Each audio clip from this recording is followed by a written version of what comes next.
Ardila adalah siswa kelas 10 IPA. Ardila belakangan ini sering murung dan tidak bersemangat ke sekolah akibat stres yang dialaminya yang berasal dari padatnya jadwal kegiatan belajar dan ekskul yang diikutinya. Ardila mendapat saran dari kakak kelasnya saat mengikuti kegiatan ekskul agar mendatangi konselor untuk berbagi cerita tentang masalah yang dialaminya. Berikut proses konselingnya. Assalamualaikum Bu. Waalaikumsalam, silakan masuk.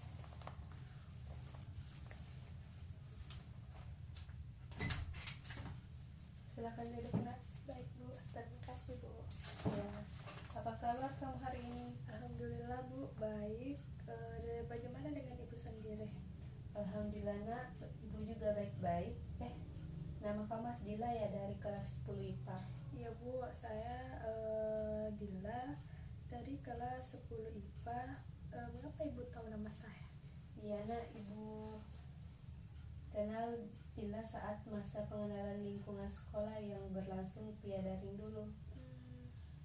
Iya Bu, saya masih ingat karena waktu itu Ibu yang membawakan materi dan saya menjawab beberapa pertanyaan dari Ibu. Ya betul sekali Nak. Ngomong-ngomong, kedatangan Ananda ke sini apakah atas keinginan sendiri atau ada yang pihak lain yang menyarankan? Begini Bu, awalnya kan saya cerita ke Kak Rian yang anak basket itu loh Bu. Kata Kak Rian itu kalau ada masalah harus diceritain dan saya diarahkan untuk menemui Ibu. Oh seperti itu. Apakah sebelumnya Ananda sudah pernah ke ruangan konseling untuk melakukan proses konseling semasa SMP dulu? Belum pernah Bu, karena di sekolah saya waktu itu dulu nggak ada guru BK-nya. Tapi sebelumnya sering mendengar apa itu konseling kan? Sering Bu, baca di akun-akun psikologis di Instagram. Mereka bilang konseling itu proses pemberian bantuan yang diberikan oleh tenaga ahli untuk membantu siswa dan dalam mandiri maupun bersama-sama menemukan solusi dan permasalahan yang dialaminya. Ya bagus sekali. Jadi konseling merupakan suatu layanan yang membantu siswa yang sedang menghadapi masalah atau sulit dalam mengambil keputusan agar nantinya mampu untuk memecahkan masalahnya dan mampu mengambil keputusan yang tepat untuk dirinya. Iya Bu. Nah, kan kita sama-sama mencari jalan keluarnya nih. Kira-kira dalam kegiatan ini, apa peran Ananda dalam kegiatan kali ini? Sama-sama mencari jalan keluarnya Bu. Di sini Ibu sebagai konselor berperan sebagai fasilitator dalam proses pemberian layanan BK yang berhubungan dengan masalah konseling untuk menemukan jalan keluar dari permasalahan yang Anda hadapi, sedangkan Ananda sendiri sebagai konselor berperan aktif untuk mengemukakan masalah dan latar belakang masalah serta mengkaji berbagai kemungkinan jalan keluar dari permasalahan itu. Ya Bu, saya kan berusaha aktif dalam konseling ini, tapi saya takut orang-orang tahu masalah saya, terutama orang tua saya atau tetangga saya yang bersekolah di sini. Sebenarnya saya masuk ekstrakurikuler dengan janji kepada kedua orang tua saya bahwa saya akan baik-baik saja dan tidak akan mengeluh. Ya, perlu Ananda ketahui bahwa konselor sebagai organisasi profesi diatur oleh kode etik, di mana salah satu bunyi dari kode etik tersebut adalah menjamin kerahasiaan konseling. Jadi Ananda tidak perlu khawatir sebab kami selalu konselor pasti akan merahasiakan masalah konseling dari orang lain. Terima kasih Bu, saya merasa lega mendengarnya. Ya, Ibu juga berterima kasih Nak, karena Ananda sudah mau menandatangani konselor yang dimana Ibu rasa itu adalah suatu kemajuan, karena Ananda berani melangkah untuk mencari jalan keluar dari masalah yang sedang dialami. Ya, sama-sama Bu. Baiklah, sekarang coba ceritakan apa yang membuat Ananda datang kepada Ibu. Saya ingin begini Bu, saat ini saya benar-benar stres akibat banyaknya tugas dan kegiatan ekskul yang bertabrakan. Saya bisa menyelesaikan keduanya, tapi kepala saya rasanya mau pecah karena memikirkannya. Sekarang apa yang Ananda harapkan dari proses konseling ini? Saya ingin agar setelah proses konseling ini, Bu, saya tidak lagi overthinking dengan kedua hal tersebut. Ibu merasa sangat senang karena Ananda memiliki semangat yang tinggi untuk menyelesaikan masalah Anda. Baiklah, kalau begitu kita sepakati waktunya terlebih dahulu ya. Konseling ini akan memerlukan waktu sekitar 2-3 kali pertemuan, yang tiap pertemuannya memerlukan waktu sekitar 45 menit, tetapi jika Ananda aktif mengungkapkan latar belakang dari masalahmu dan aktif memikirkan jalan keluar dari masalah tersebut, mungkin masalah Ananda akan segera teratasi dan tidak terlalu banyak memerlukan waktu. Tetapi kalau Ananda pasif dan tertutup, mungkin akan memerlukan waktu yang lebih banyak lagi.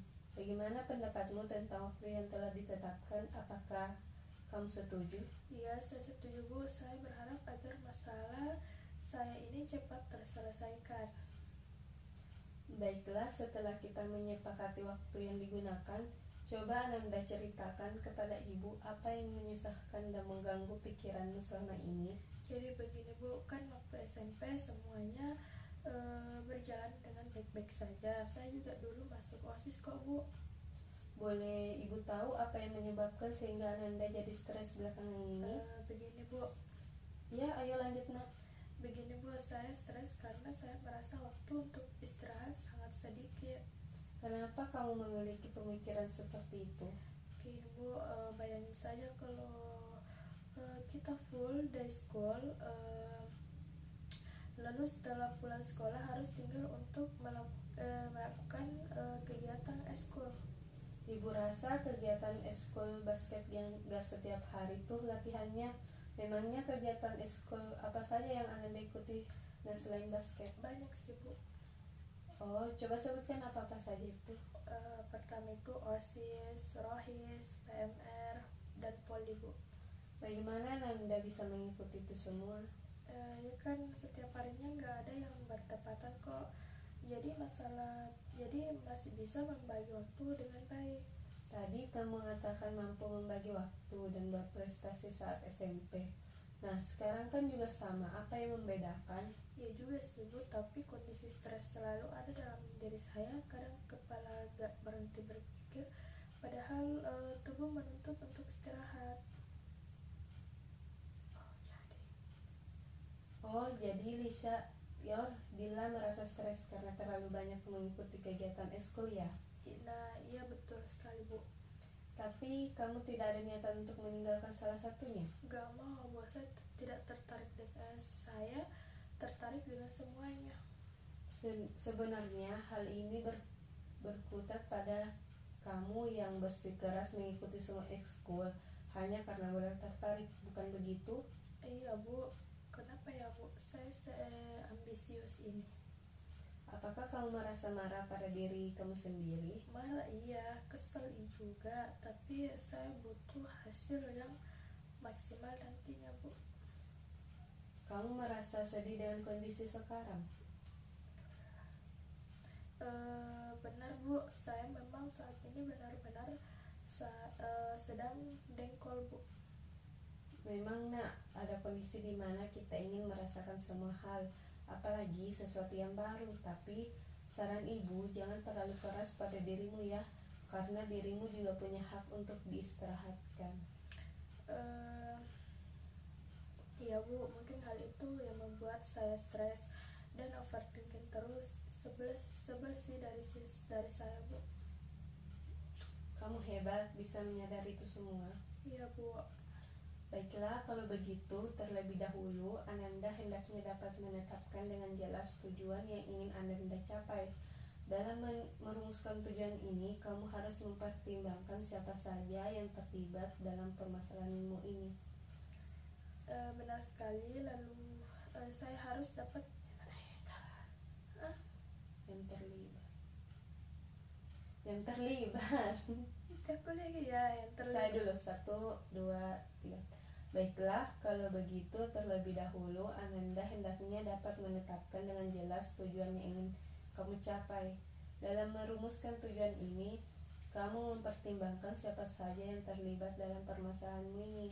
Yang terlibat hanya diri saya sendiri, Bu. Benar sekali. Lalu apa yang kamu lakukan dalam mengatasi masalah ini? Saya harus dapat menghilangkan pikiran yang sering mengganggu saya ini, Bu.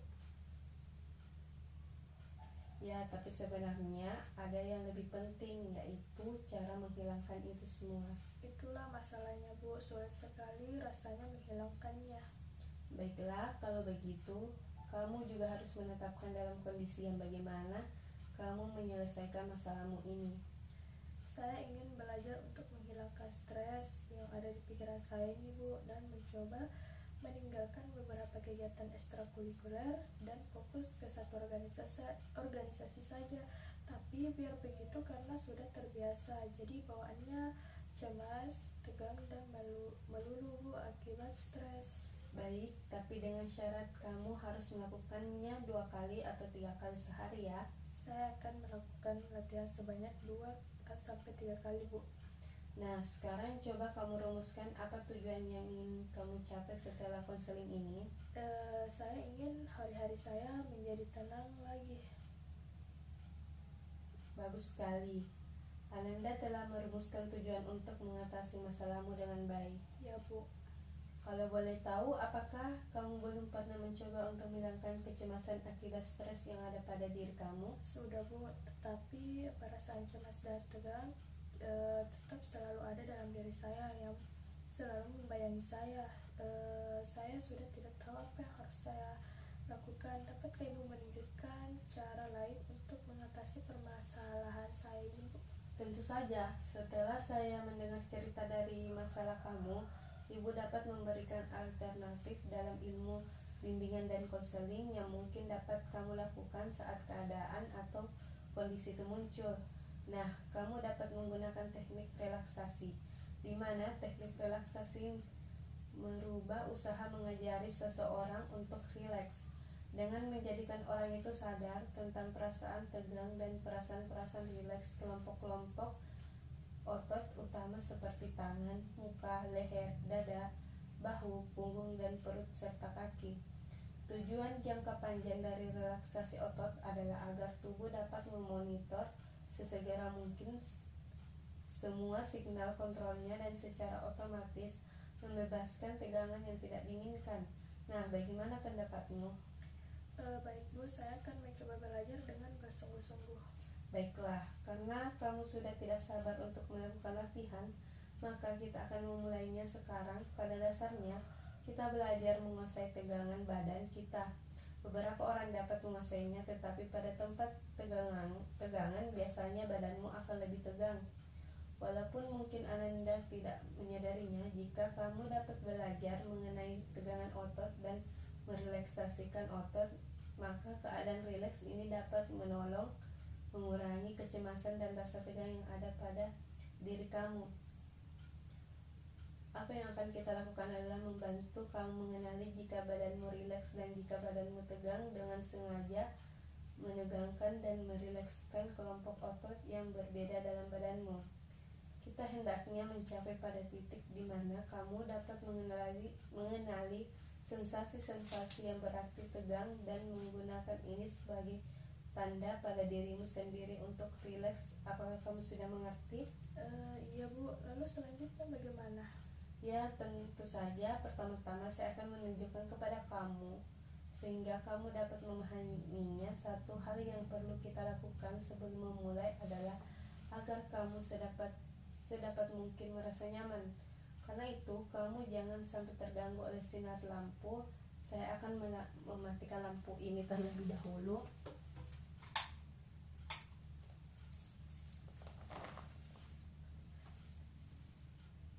Jika kamu menggunakan jam tangan, sepatu, dan perhiasan lain tolong dilepaskan, karena kontak lens membuat merasa tidak nyaman pada saat kamu menutup mata. Iya, Bu. Baik. Relaksasi didasarkan pada ide yang sama dengan yoga, yaitu belajar meringankan tegangan. Oke, duduklah dalam posisi yang enak. Kita akan segera mulai. sebagai besar digunakan untuk memberi instruksi pada kamu. Pertama, tangan kananmu luruskan ke depan dan kepalkan tinju kananmu. Kepalkan dengan kuat. Rasakan ketegangan pada lengan bagian bawah tanganmu. Tahan selama 5 detik. 1, 2, 3, 4, 5. Sekarang buka dan kendorkan tanganmu perlahan-lahan. Rasakan perbedaan antara tegang tadi dan rileks sekarang. Tarik nafas, buang. Sekarang kita akan melakukan hal yang sama dengan tangan kirimu. Luruskan dengan kepalkan tangan tinju. Rasakan tegangannya, tahan selama 5 detik. Buka dan kendorkan secara perlahan. Rasakan perbedaannya dan tarik nafas, hembuskan. Sekarang luruskan kedua tanganmu. Luruskan seperti ini. Tunjuk jari.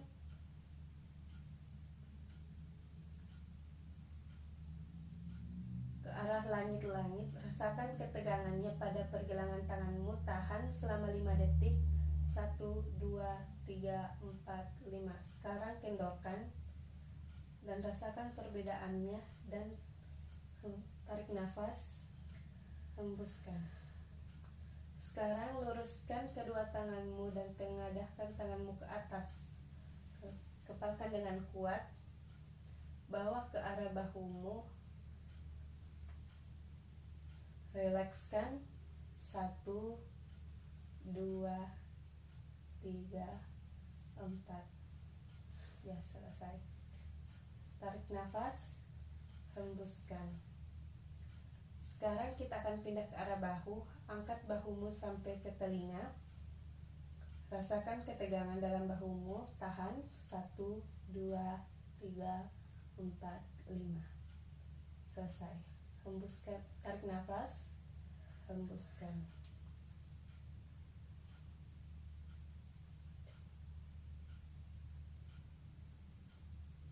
Nah, sekarang kita lihat dan rasakan otot mana saja dari tubuh kita yang masih mengalami ketegangan.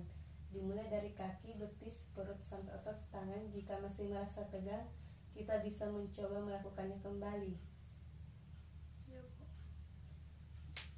Bagaimana? Sudah rileks? Alhamdulillah sudah rileks, Bu. Baguslah, tapi bolehkah Ibu tahu bagaimana dengan perasaanmu? Apakah sudah rileks? Sudah, Bu. Baguslah, tapi bolehkah Ibu tahu bagaimana kesanmu terhadap relaksasi ini? Saya benar-benar merasa rileks, Bu, tapi kok terkesan bertele-tele, maaf, Bu. Kesanmu itu ada benarnya karena kamu baru pertama kali melakukannya. Tetapi kalau kamu sudah sering melaksanakan, maka kamu akan merasa terlalu singkat. Nah, apakah kamu mengalami kesulitan pada bagian otot tertentu untuk merilekskannya? Enggak juga, Bu. Apa reaksimu ketika kamu memusatkan pada tegangan? Bagaimana halnya dengan relaksasi? Saya betul-betul merasakan tegang dan tidak enak. Sebaliknya, setelah rileks, saya benar-benar merasakan kenyamanan. Jadi bagaimana perbedaan antara perasaan tegang dan rileks? Bedanya sangat jauh sekali, Bu. Perasaan tegang membuat saya kacau, lelah dan tidak enak. Sedangkan rileks menyebabkan saya merasa enak dan tenang. Baik sekali. Kamu telah memperoleh banyak kemajuan, tetapi relaksasi seperti ini keterampilan lainnya memerlukan banyak latihan. Jadi kamu harus banyak berlatih. Baik, Bu. Rupanya waktu kita sudah hampir habis. Untuk itu mari kita manfaatkan waktu yang tinggal sedikit. Iya, Bu.